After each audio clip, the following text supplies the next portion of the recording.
Bom, a gente já deu uns 5 minutinhos de tolerância para ver quem... Bom, vamos lá. Boa tarde a todos. Sejam bem-vindos a mais um Café com Ciência. Meu nome é Larissa Alvariz, eu sou integrante da organização do evento. Lembrando que os dados necessários para a certificação podem ser enviados aqui pelo bate-papo privado aqui da plataforma, com o nome de Café com Ciência, ou por e-mail. Lembrando que os dados necessários são o nome completo, CPF, e-mail, número de matrícula e caso for estudante da FURG. Essas informações também constam nas notas compartilhadas. Em relação às perguntas, elas serão lidas no final, onde teremos um momento de discussão.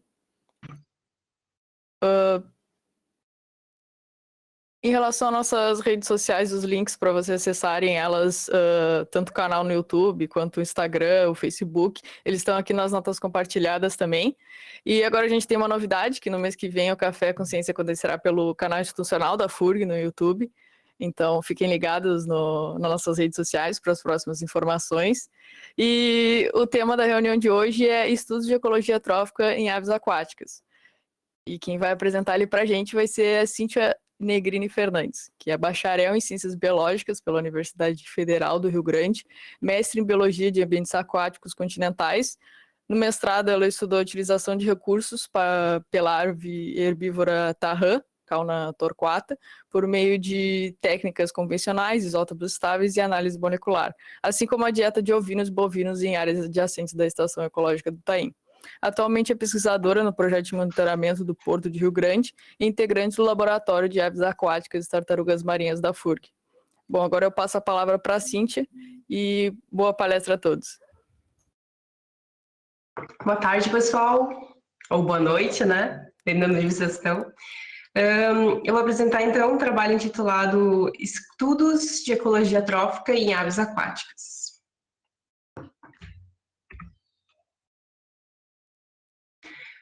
Como a Larissa falou, meu nome é Cíntia Fernandes, eu sou bióloga pela FURG e mestre em Biologia de Ambientes Aquáticos Continentais, também pela FURG.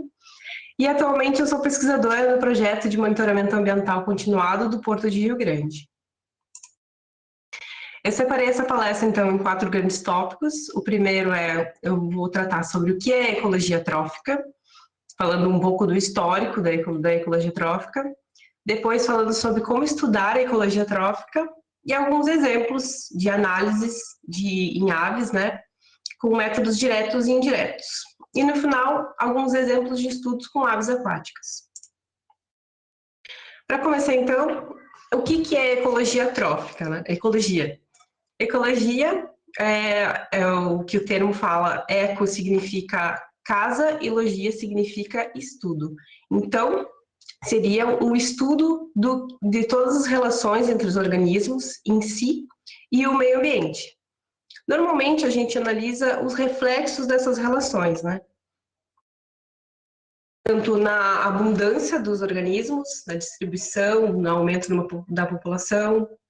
Então, por causa disso, a definição da ecologia, ela adquire outra definição, que é o estudo da abundância e distribuição dos organismos em relação a outros organismos e as condições ambientais. A ecologia, ela é dividida em áreas. A gente tem ecologia de populações, que ela é dedicada ao estudo de como os indivíduos se relacionam, os indivíduos da mesma espécie. Ecologia de comunidades, que ela trata termos como competição, cooperação entre os indivíduos na comunidade. Ecologia de ecossistemas, que está interessado no fluxo de energia e de matéria no ecossistema. E, entre eles, a ecologia trófica. A ecologia trófica, ela é interessada em estudar como ocorrem essas trocas de energia e nutrientes no ecossistema. O termo trófico vem do grego troph, ou trophos, que significa alimento, e do inglês trophy, que significa recompensa. Antigamente, esse termo, ecologia trófica, né, o trophy, ele era utilizado para indicar a recompensa pelo alimento, tanto pela luta ou pela caça, que tanto os humanos quanto os outros animais, eles precisavam fazer para se alimentar. O TROF, ele foi utilizado já por Charles Elton em 1927, para caracterizar os grupos, como autotróficos, heterotróficos. E um conceito atual, ele é utilizado para um grupo de organismos que tem o mesmo conjunto de necessidades energéticas e nutricionais, assim como modos equivalentes de captação de energia através do alimento. A ecologia trófica, ela tem uma grande relação com a humanidade, né? com a domesticação animal, com a pesca. Os humanos eles já tinham uma noção de que eles dependiam dessas relações para que o sistema funcionasse, né? Então, já em 1500 já existiam gravuras, pinturas, relatando essa relação direta na ecologia trófica na vida das pessoas. No século XIX, com o advento dos físicos, a criação das leis da termodinâmica e da conservação de energia, essa energia passada em um ecossistema entre os materiais, ela foi utilizada como base pelos naturalistas da época também para fazer as pirâmides tróficas, porque eles viram que existia uma associação entre a energia e a troca de energia no ecossistema e todas as relações de cadeia entre os organismos. E o biólogo italiano Lorenzo Camerano, em 80, pegando essa base teórica, ele formou o primeiro diagrama das relações tróficas conhecido, relacionando animais desde o topo de cadeia até de cadeias mais altas. E Charles Elton, em 27, ele também determinou o que seria cadeias tróficas, pirâmides e redes tróficas. Só que essas relações entre os organismos, elas não são tão simples de descobrir como elas são aparentemente, né?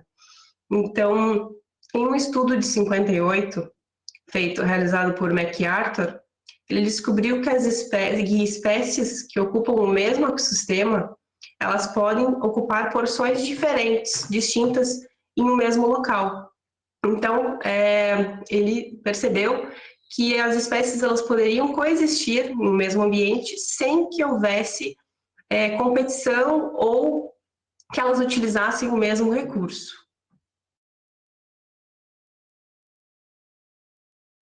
Então, para acessar a dieta dos animais, ela era principalmente feita descritivamente.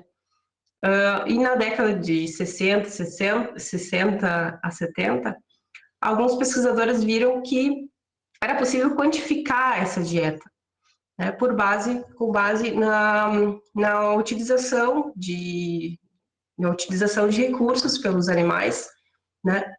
E algumas definições elas foram propostas nessa época, já com essa noção do que seriam, quais seriam as condições e os recursos necessários para os organismos.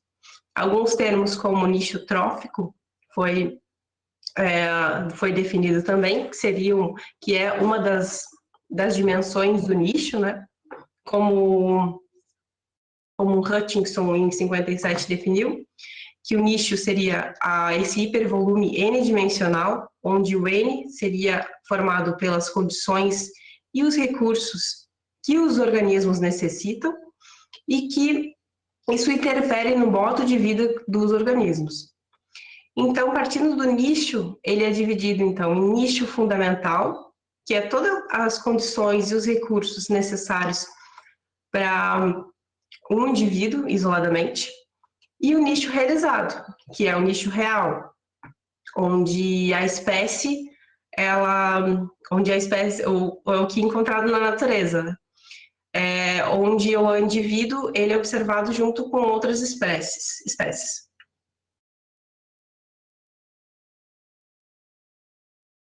Com estudos de dieta, a gente consegue determinar o fluxo de energia, assim como o papel dos organismos, né? E determinar com o compartilhamento e sobreposição entre os organismos. Só que estudar a ecologia trófica, ela não é tão fácil quanto ela parece, né? A gente está acostumado a ver na mídia ou em canais de comportamento animal vários vídeos de crocodilos comendo gnus na África, ou vários vídeos analisando o comportamento de dieta com câmeras, né? Mas só que esses vídeos eles não retratam exatamente como ocorre a dieta dos organismos, né? Porque alguns fatores eles estão envolvidos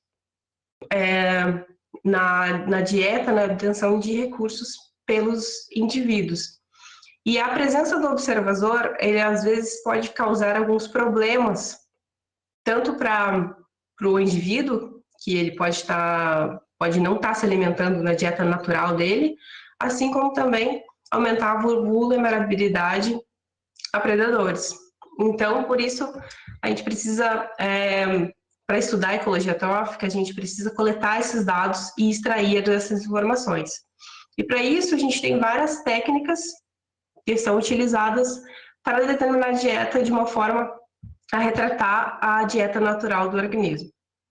Para isso, a gente precisa também conhecer o organismo, ver o habitat que ele utiliza e os recursos que estão à disposição dele, e também para saber quais os problemas que ele pode enfrentar nesse ambiente de obtenção de alimento.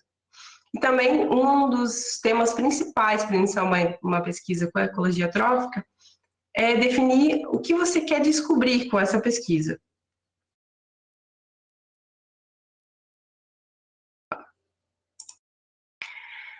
Aqui eu trouxe, então, alguns métodos diretos de análise de dieta em aves, principalmente. Mas algumas dessas técnicas elas podem ser utilizadas para outros animais também, outros organismos. Mas os métodos diretos e utilizados em aves aquáticas, são o uso de pellets e regurgitados. Os pellets, eles fornecem estruturas rígidas, muitas vezes, que possibilitam a identificação dos fragmentos e então a descoberta do que o animal está se alimentando, né? A observação direta também, a gente consegue obter essa informação, só que a gente não consegue quantificar, muitas vezes, o que o animal está se alimentando. Amostras de fezes também são utilizadas para obter essa informação de modo direto, sem interferir no hábito natural dos organismos. Alguns estudos também utilizam lavagem estomacal, que seria utilizar algum líquido para extrair induzir o animal a regurgitar, então coletar essas presas, muitas vezes inteiras até, ou alguns fragmentos. E também, além de coleta de amostras de fezes ou de regurgitados e pellets, a gente pode extrair essa informação também de animais atropelados, né, utilizando o conteúdo estomacal. Um dos detalhes importantes na coleta de dados diretos, né, um dos fatores principais, é que a gente precisa ter réplica dessas amostras também, para a gente ter o dado não só individual, mas sim da população. E com isso a gente poder também fazer comparações, tanto sazonais, anuais, da dieta natural do organismo. O método direto também, né, esses exemplos, eles também têm um custo muito baixo, então facilitam com que as comparações sejam feitas. Para a identificação dos itens, então, a gente utiliza bancos de referências ou consulta a especialistas, só que muitas vezes a digestão do fragmento ela está num nível muito avançado que dificulta também essa identificação, né? A degradação física e química pelo organismo também é um outro fator que é determinante para a identificação desses fragmentos. Eu trouxe algum exemplo aqui de Orthoptera, que são grilos e gafanhotos, Pomácea canaliculata, que é um fragmento de um molusco, de Coleópteras, que são besouros, e ali também tem de Oryza sativa, que é um arroz.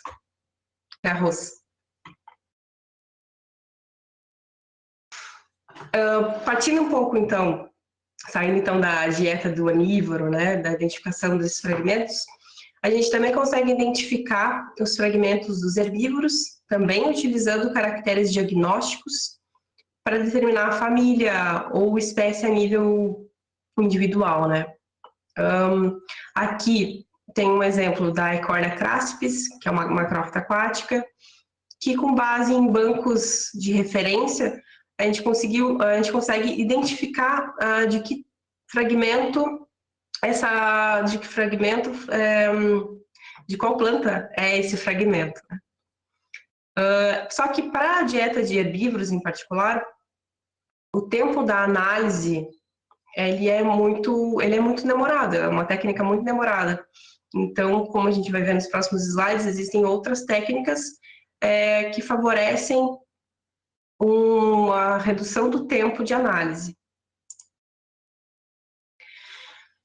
Análises, então, indiretas também podem ser utilizadas para análise da ecologia trófica.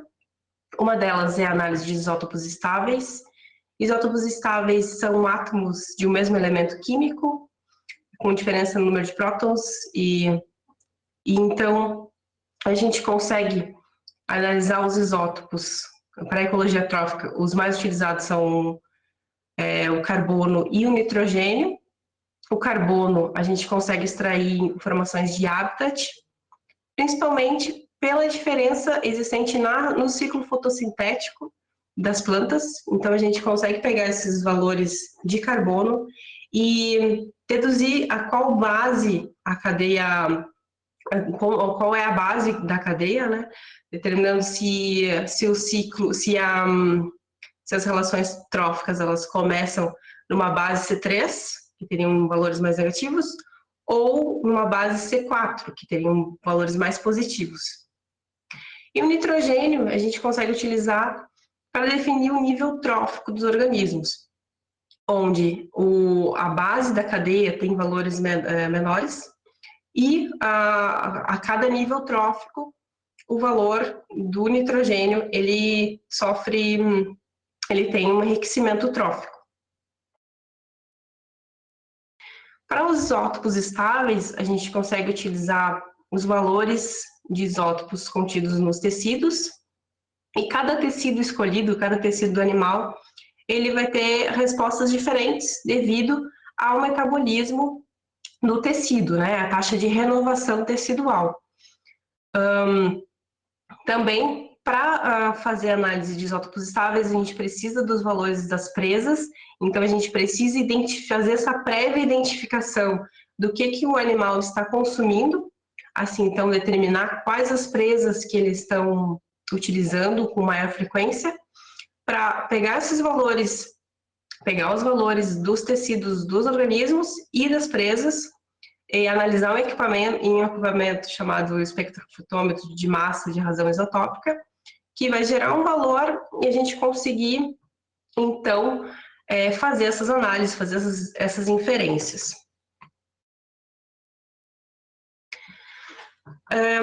A gente utiliza modelos de mistura para fazer isso.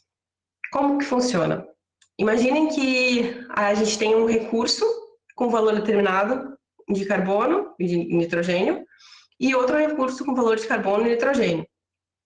O organismo ele vai precisar assimilar esses recursos para a formação dos seus tecidos. Então, o modelo de mistura é isso. A gente vai conseguir determinar o que o organismo assimilou no seu corpo com base nessa dieta que ele está utilizando.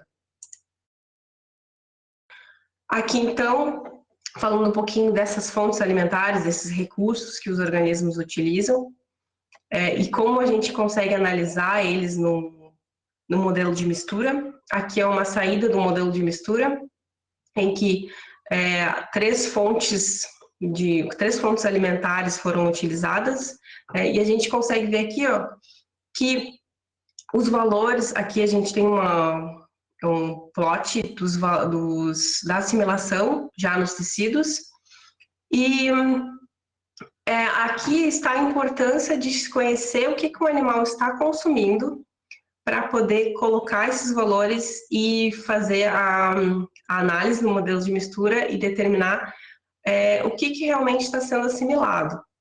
Valores muito próximos de presa, eles podem dar alguma interferência nos modelos, né? Então, se você vai em campo e não sabe de que se trata a dieta do animal, alguns valores aqui, um valor de planta, ele pode estar muito parecido com o valor animal, do coleóptera, por exemplo.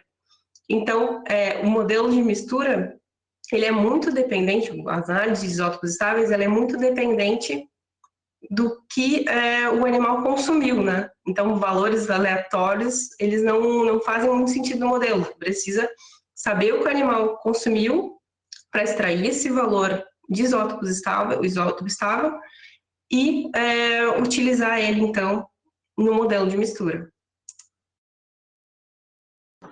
Outros métodos indiretos também podem ser utilizados, como os métodos moleculares.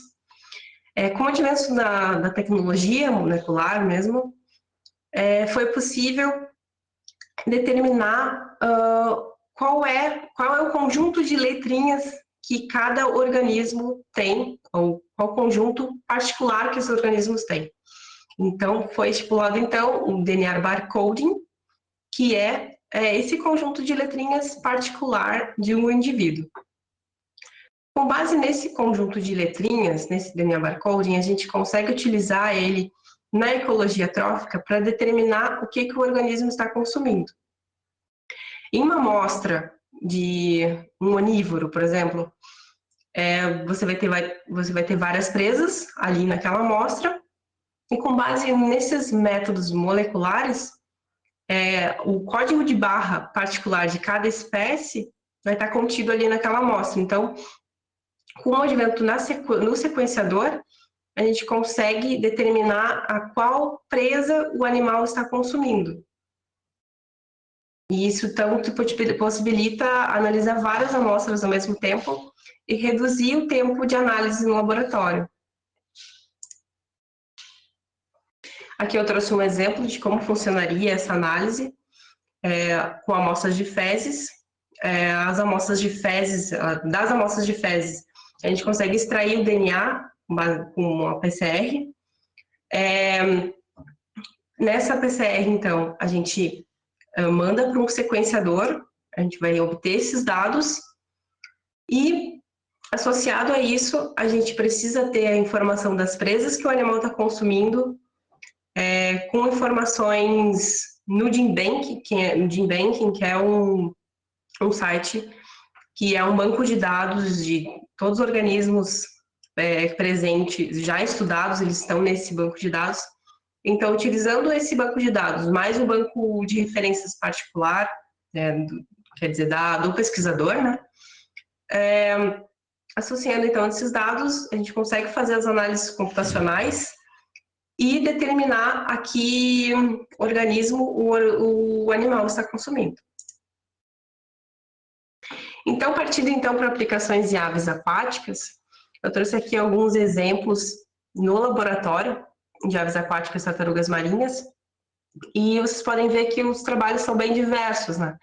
Em ecologia trófica, a gente pode utilizar tanto análise em tecidos, em vários tecidos, para ver uma janela temporal, que seria como cada tecido ele tem uma taxa metabólica diferente, a taxa de renovação tecidual ela é diferente. Então, tem um dos estudos que eu trouxe aqui, ele analisou a assimilação em diferentes tecidos, né, como é o caso desse primeiro estudo aqui com o pinguim de Magalhães. e analisou, então, a dieta em escalas temporais diferentes. Outro estudo que eu trouxe aqui é da Ardia Cocói, que é a Garça Moura, também analisando a dieta com isótopos estáveis e com dieta convencional, aí com regurgitados. E também outros estudos também produzidos no laboratório com a dieta e a partição de recursos por garças, né, ou garças que utilizam o mesmo ambiente, compartilhando os recursos e avaliando, então, que recursos elas estão utilizando e quais são as estratégias que elas estão utilizando, então, para não ter o seu nicho compartilhado, não ter o seu nicho sobreposto. Dentre esses trabalhos, então, eu selecionei 2 para falar mais detalhadamente, são 2 trabalhos que eu participei, um com a Sara Curuçu e o outro com a Tahan. Então, esses 2 trabalhos com 2 enfoques diferentes, né, 2 perguntas distintas.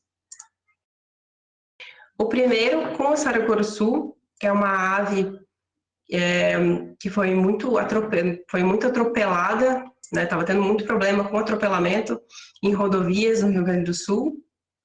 Então, esses atropelamentos, a gente relacionou o atropelamento das aves com a quantidade de grãos que tinham disponíveis nas rodovias. Então, a gente associou, pensando que essas aves elas estavam sendo mortas, estavam sendo atropeladas devido a esse aporte de recursos que estavam disponíveis nas estradas, né, das rodovias. Para isso, então, a gente fez a análise do conteúdo estomacal dessas aves. No total, foram coletadas 41 aves, então 41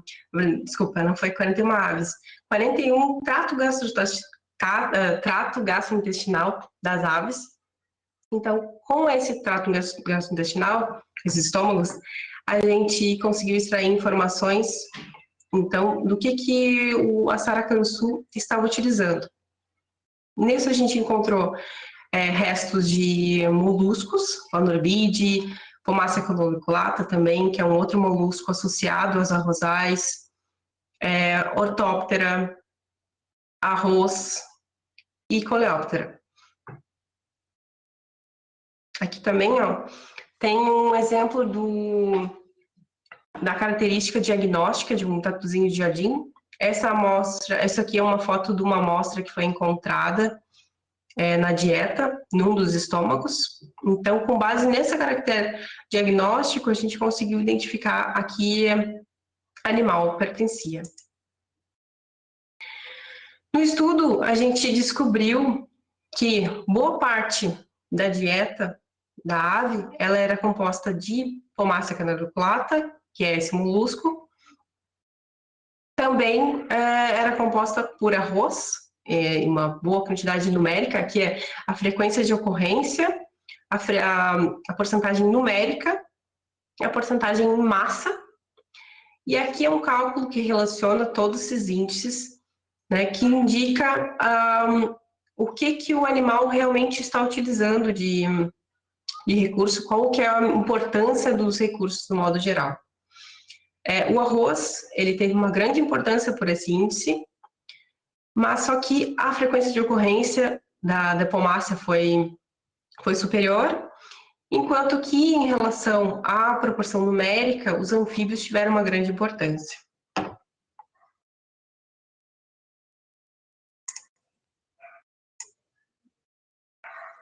Aqui, então, em relação aos tecidos, a gente analisou 3 tecidos, o fígado, o músculo e as penas.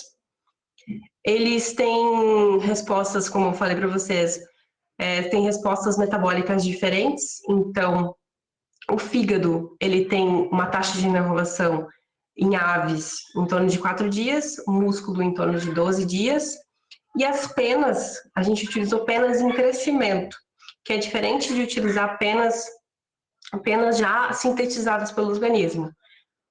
As penas em crescimento, elas ainda têm uma conexão com o organismo, tem ainda trocas de nutrientes, em trocas de isótopos, para esse material, né? Então, a gente tem uma taxa, as penas em crescimento, elas fornecem uma informação ainda sintetizada pelo organismo, do que o animal está consumindo no período que ela está crescendo. Ao contrário da pena já crescida, que ela pode dar informação até em animais migratórios, né? E da onde o animal partiu na migração. Então, aqui, a resposta que a gente obteve foi que no fígado e no músculo, a maior assimilação foi de presas como anfíbios, nos dois tecidos. Já em penas, a gente teve uma assimilação maior de arroz, né? Quer dizer, ela incorporou esse material, ela incorporou esse recurso no tecido, utilizou ele para a formação do tecido, assim também como baratas d'água. Também a gente testou essas 4 fontes, né, com valores distintos, para a gente conseguir fornecer esse modelo de mistura mais realista, né, com base, então, no que a gente encontrou na dieta estomacal. As principais conclusões desse estudo foram que a disponibilidade de grãos, a maior disponibilidade de grãos nas rodovias, elas estavam associadas com esse aumento no atropelamento dos organismos. Né? E também, outra conclusão que a gente obteve é que os métodos eles foram complementares, porque a análise estomacal indicada pelo PSIRI, por esse índice PSIRI, ele indicou que os recursos mais importantes para a ave foram arroz e Pomacea canaliculata, que é um molusco. Enquanto que os isótopos estáveis, pelo menos para 2 tecidos, os anfíbios eles foram mais importantes. Então, dessa forma, essas técnicas elas foram complementares para esse estudo. Opa! Outro estudo que eu também participei, eu trouxe para vocês com uma outra temática, de uma ave, a tarrã, a Chalma torquata, que ela compartilha o ambiente junto com ovinos e ovinos lá na Estação Ecológica do Taim. Membros desse grupo, que são formados por os gansos e afins, eles têm uma problemática muito grande com eles em campos compartilhados com o gado, por eles estarem consumindo recursos muito similares, ou então iguais, aos bovinos e ovinos em si. Então, a gente utilizou amostras desses 3 organismos para tentar descobrir se eles estavam realmente compartilhando os recursos e se estava ocorrendo algum tipo de interferência na dieta. Para isso, a gente utilizou amostras de sangue, tanto de tarrã, a Chalma torquata, quanto ovinos e bovinos na região. A gente coletou amostras de sangue, assim também como amostras de fezes. Com isso, então, a gente utilizou amostras de fezes para fazer análise molecular, para fazer análise microhistológica, que seria aquela análise direta, que eu havia falado anteriormente. Essa ave eu não mencionei, mas ela é uma ave herbívora. Então, por isso, existia essa problemática dela estar consumindo recursos que o gado bovino e ovino estariam consumindo. A gente utilizou também análises isotópicas para também testar se esses organismos estavam utilizando recursos similares e sobrepondo seus nichos, né? E também como funcionava a assimilação de recursos pelos organismos.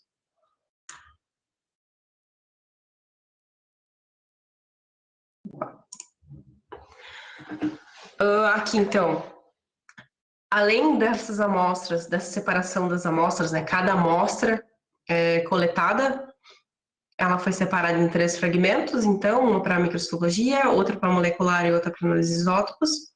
Para fazer os modelos de mistura, a gente utilizou fontes da região também, a gente coletou essas amostras na região, amostras de plantas mais frequentes.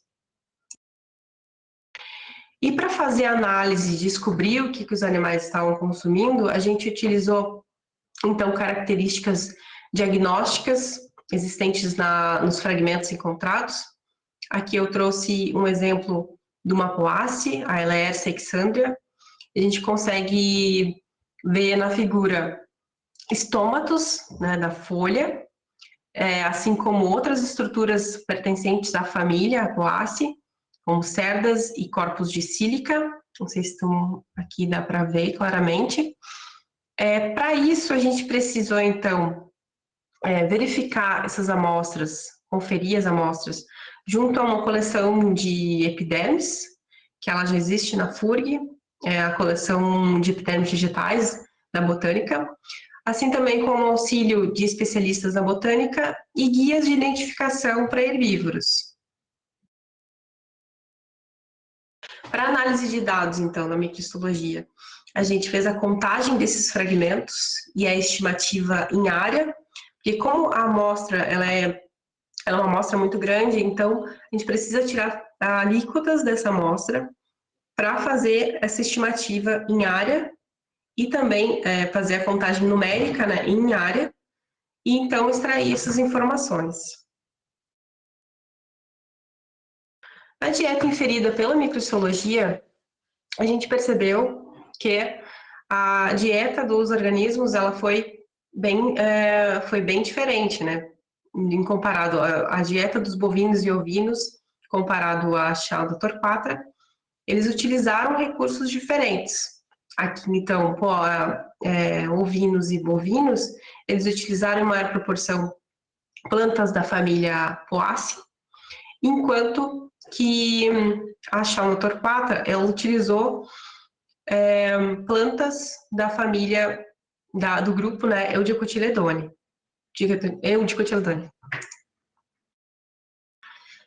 Já a análise inferida pelo metabarcoding, pela análise molecular, a gente encontrou também diferenças. A gente encontrou foram sequenciadas, né, mais de 1.192.000 sequências. Então, cada sequência é um fragmento de uma planta. Então, nisso a gente conseguiu fazer uma estimativa e identificar quais as famílias eram as principais utilizadas por esses grupos.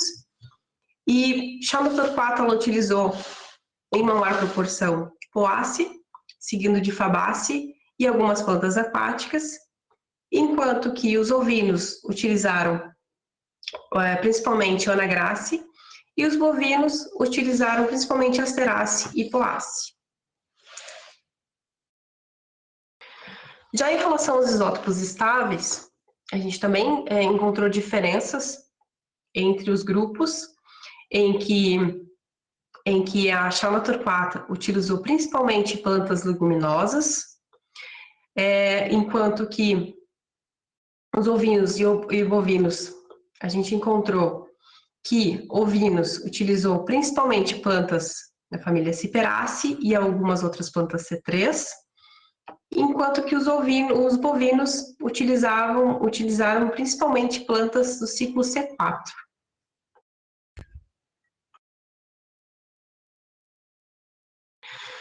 Aquilo que eu mostrei para vocês no slide anterior era com análises de sangue. Em relação à análise realizada nas fezes para isótopos estáveis, a gente encontrou também diferenças, principalmente em relação a Tarran e os outros grupos.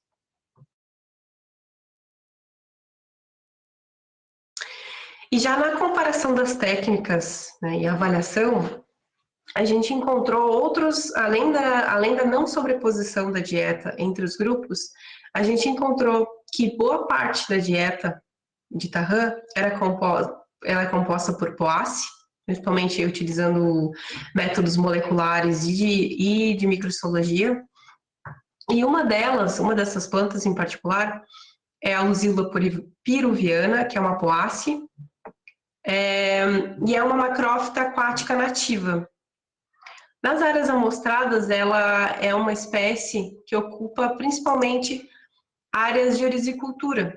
Como a estrada do Taim, ela tem muitos campos de orizicultura, então essa planta, ela consegue colonizar nesses ambientes e, dessa forma, ela acaba retirando nutrientes do ecossistema, né? E também diminuindo os nutrientes que vão para os campos de orizicultura. Alguns estudos eles já têm propostos alguns outros organismos para fazer esse controle dessa poácea, como é o caso da carpa, a Cyprinus carpio,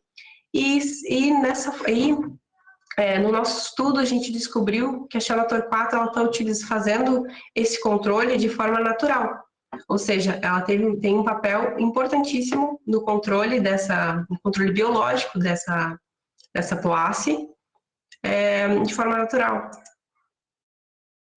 Então, as principais conclusões do estudo foram que não há sobreposição da ave e do gado, principalmente eu analisando tanto análises de sangue, de assimilação, tanto análises de fezes, e que houve também diferenças entre as técnicas utilizadas e as respostas, e também uma conclusão importante foi o papel ecológico relevante dessa espécie. Então, mesmo compartilhando esses ambientes, essas espécies elas não estão utilizando os mesmos recursos, né? Então não há competição entre os organismos, como era aparentemente proposto por outros estudos, né? E também por observação pessoal. Das conclusões gerais, a gente tem que a importância da pergunta do estudo para a realização desses estudos com ecologia trófica. E também o papel ecossistêmico das aves, ele pode ser avaliado por estudo que avaliem a dieta. E a dieta das aves, elas podem ser acessadas por diferentes métodos, como eu expliquei anteriormente. E a técnica utilizada, ela pode também levar a interpretações diferentes, com base em diferentes estudos, em diferentes técnicas. Eu gostaria de agradecer ao Café Consciência pela oportunidade e também enfatizar a importância do pesquisador, né, sair um pouquinho dessa área acadêmica, de ficar atrás no microscópio, atrás no laboratório, e expor também, fazer um pouco de divulgação científica, até para desfazer alguns problemas, né, como a gente encontra atualmente, muitas fake news. Então, é importante essa divulgação científica que o Café Consciência faz para combater um pouco dessa desinformação. Obrigada. Aqui são as minhas redes. Muito obrigada, Cíntia, pela palestra incrível. Agora teremos nosso momento para as perguntas, onde as questões enviadas no chat serão lidas e respondidas pelo palestrante, então podem ficar à vontade para perguntar. Antes de ler as perguntas, eu quero ter o prazer de anunciar nossos novos integrantes, que além de mim, o Denner, o Fernando, a Ju e a nossa excelentíssima orientadora Daza, também temos agora o Márcio, o Alexandre, a Marina, a Júlia e o William. Sejam muito bem-vindos ao projeto. Se quiserem ligar a câmera, podem ficar à vontade. O pessoal está dando parabéns, Cíntia, no chat pela palestra, foi muito boa. Bom, agora vamos ver se a gente tem alguma pergunta aqui. Alissa Coelho perguntou, de onde vem tanto arroz para parar ali nas estradas? Acho que em relação aos... A Saracura. Então, ali a BR-471, que é a BR que corta a estação ecológica do Taim, ela tem muito trânsito de caminhões que trazem arroz, né, tanto das oriziculturas ali perto, como para a parte de Santa Vitória. Então, esses caminhões, eles acabam liberando muitos grãos nas rodovias, né? E então, esses grãos vão parar nas margens das rodovias e sendo atrativo para essas espécies. Sim. Nossa, é um problemão mesmo. Deixa eu ver se mais alguém perguntou.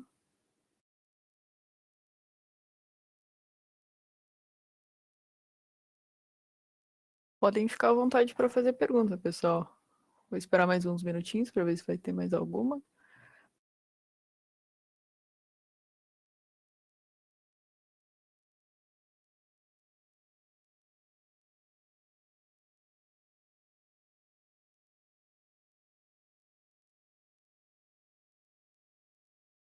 Eu tenho uma pergunta, Cíntia. Eu fiquei em dúvida, o que seria a que tu diz ourizicultura? É as... Os campos de arroz. Ah, imaginei. Uhum. Pelo nome eu imaginei.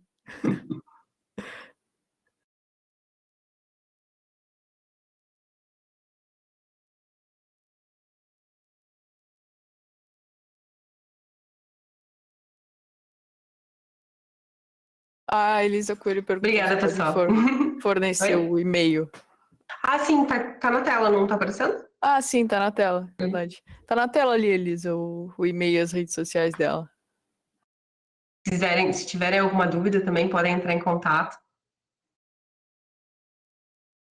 A Elisa comentou, essa ave herbívora, seu bico parece de um gavião. Sim. Na verdade, tem muita gente que não acredita que ela seja herbívora. Exatamente por isso.